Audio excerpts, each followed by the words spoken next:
আসসালামু আলাইকুম। আজ তৈরি করে দেখাবো মোরগ পোলাওয়া। আর এই মোরগ পোলাওয়া পুরান ঢাকার বাবুর্চিদের কাছ থেকে গোপন টিপস আজ আমি আপনাদের সাথে শেয়ার করব, এবং আমার চ্যানেলটাকে সাবস্ক্রাইব করে আমার পাশেই থাকবেন আর এইরকম নতুন নতুন ভিডিও পেতে। তো এদিকে একটি আমি মিক্সিং বোল নিয়েছি, বোলের মধ্যে আমি 1 কেজি সোনালী মুরগি নিয়েছি। আর এখানে কিন্তু আমি 4 পিস করে নিয়েছি, যেহেতু একটি মুরগি আর আগের থেকে ধুয়ে পরিষ্কার করে নিয়েছিলাম। তো এর ভিতরে অ্যাড করে দিব 1 চামচ লবণ এবং জাফরান কালার, এটা আমি 2 চিমটি মতো অ্যাড করে নিয়েছি। এইবার এই চিকেনের সাথে আমি ভালো করে মিশিয়ে নেব। আর এইভাবে ভালোভাবে মেশানোর পরে এটা আমি রেস্টে রেখে দিব আধা ঘন্টা মতো। তো আমি চিকেনটা সাইড করে রেখে দিব।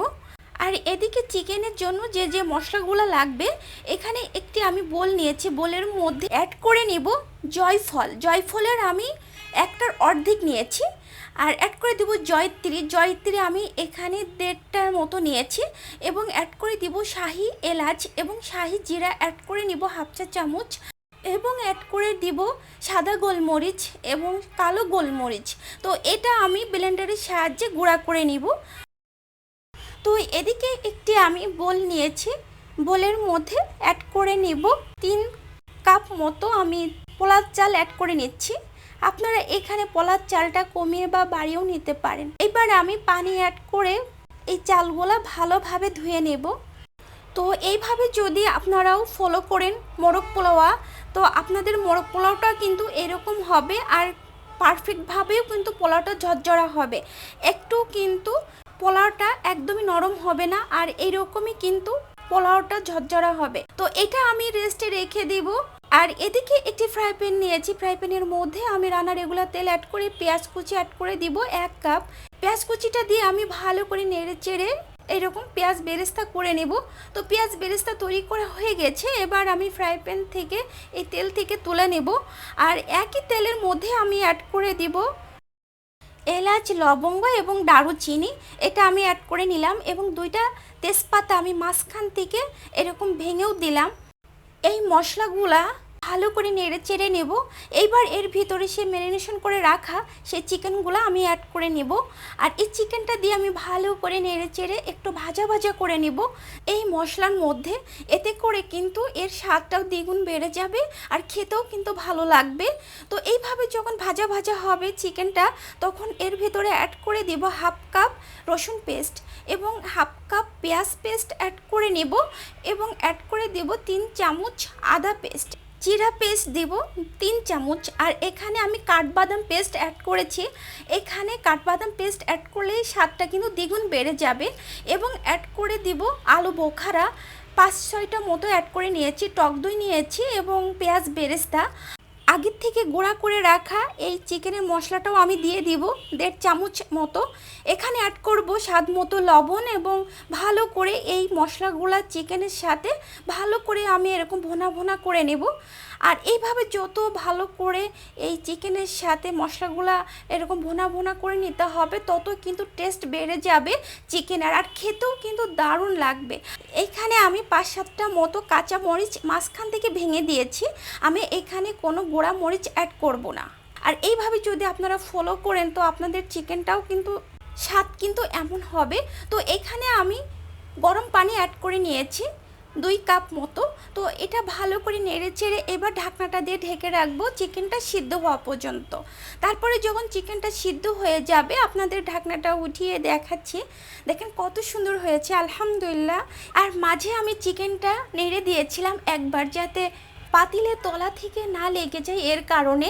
আর টক দই এবং কাঠবাদামের পেস্ট দেওয়ার কারণেই কিন্তু এই পাতিলের তলা থেকে লেগে যায়, আর এজন্য মাঝে আমি একবার নেড়ে দিয়েছিলাম।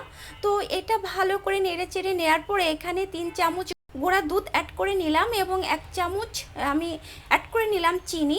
আপনারা চিনিটা কমিয়ে বা বাড়িয়েও নিতে পারেন। এবার আমি এই চিকেনটা ভালোভাবে মিশিয়ে একটু ভালো করে রান্না করে এটা আমি চুলার থেকে নামিয়ে নিব। আর এই একই তেলের মধ্যে আমি অ্যাড করে নিব 1 চামচ ঘি অ্যাড করে নিচ্ছি। আপনারা এখানে বাটারও কিন্তু অ্যাড করে নিতে পারেন। তো এর ভিতরে অ্যাড করে দিব এলাচ এবং দারুচিনি, দিয়ে ভালো করে একটু নেড়ে চেড়ে নেব।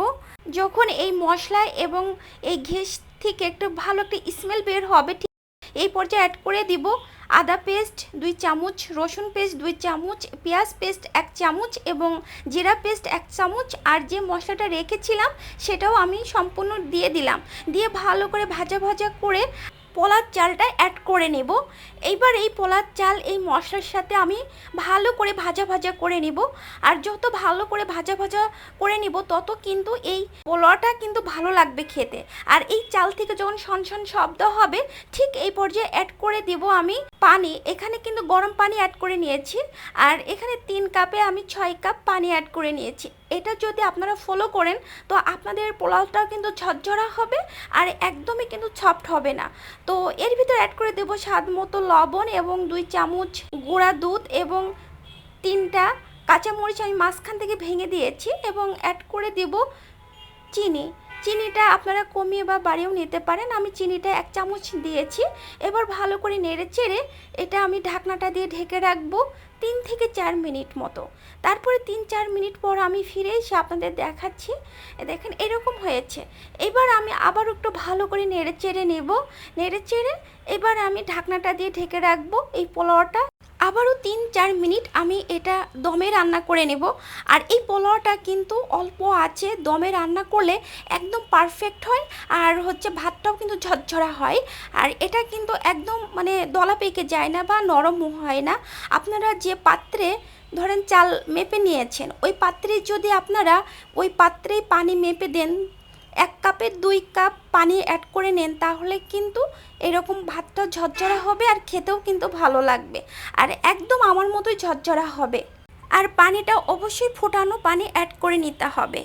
তো আমি এই ঢাকনাটা উঠিয়ে এই পোলাওটা একটু নেড়ে চেড়ে নেব। এবার আমি আবারও দমে রান্না করে নেব এটা। আবারও 3 থেকে 4 মিনিট মতো এটা আমি দমে দিয়ে দিব, অল্প আছে একদম। তারপরে আবারও 3-4 মিনিট পরে ফিরে এসে আপনাদের দেখাচ্ছি। দেখেন আমার পোলাও ভাতটা কতটা ঝরঝরা হয়েছে আর পারফেক্টভাবে কিন্তু এই পোলাওটা হয়েছে। যেহেতু এখন এই পর্যায়ে একটু গরম আছে এর কারণে এমন লাগছে, কিন্তু যখন পুরোপুরি ঠান্ডা হয়ে যাবে তখন কিন্তু এই পোলাওটা একদমই ঝরঝরা হবে। তো এখানে আমি অ্যাড করে নিব কেওড়া জল। আমি এখানে 2 চামচ কেওড়া জল অ্যাড করে নিব এবং অ্যাড করে দিব গোলাপ জল। গোলাপ জলটাও আমি এখানে 2 চামচ অ্যাড করে নিচ্ছি। এখানে পেঁয়াজ বেরেস্তা আমি দিয়ে দিচ্ছি। আর ওই যে চিকেনটা রান্না করে রেখেছিলাম সেই চিকেনটাও আমি এভাবে দিয়ে ডেকোরেশন করে নিচ্ছি।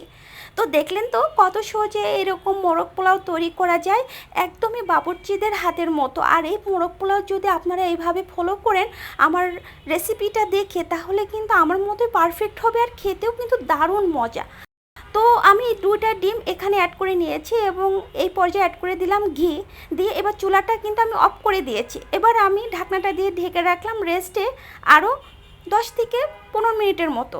তারপর 10-15 মিনিট পর ফিরে এসে আপনাদের দেখাচ্ছি। দেখেন কতটা সুন্দর হয়েছে, ঝরঝরা, মাশাআল্লাহ, আলহামদুলিল্লাহ, কত সুন্দর হয়েছে, একদম দোকানের মতো। আপনারাও যদি এইরকম মোরগ পোলাও তৈরি করেন তাহলে সবার কাছে কিন্তু খুবই প্রশংসনীয় হবেন আর সবাই কিন্তু এরকম মোরগ পোলাও খুবই পছন্দ করবে। তো এটা আমি একটি প্লেটে সার্ভ করে দেখাচ্ছি। আর এই মোরগ পোলাও তৈরি করা কিন্তু একদমই সহজ। আপনারা যদি এই ভিডিওটি ফলো করে এরকম মোরগ পোলাও তৈরি করেন তাহলে কিন্তু একদমই এরকম হবে। তো আমি একটু সাজুগুজু করে নিলাম মোরগ পোলাওয়ার এই প্লেটটা। আমি একটু শসা কুচি, গাজর কুচি এবং টমেটো কুচি দিলাম, পেঁয়াজ বেরেস্তাও দিয়ে দিলাম। তো দেখলেন তো কত সহজে এরকম মোরগ পোলাও তৈরি করা যায়। আর একটু আপনাদের ভেঙে দেখালাম চিকেনটা, দেখেন কতটা সফট হয়েছে আর ভাতটা কতটা ঝরঝরা। তো আজ এ পর্যন্ত, আবারও কোনো নতুন ভিডিও নিয়ে আপনাদের মাঝে হাজির হব। সে পর্যন্ত সবার জন্য দোয়া রইল। ফি আমানিল্লাহ।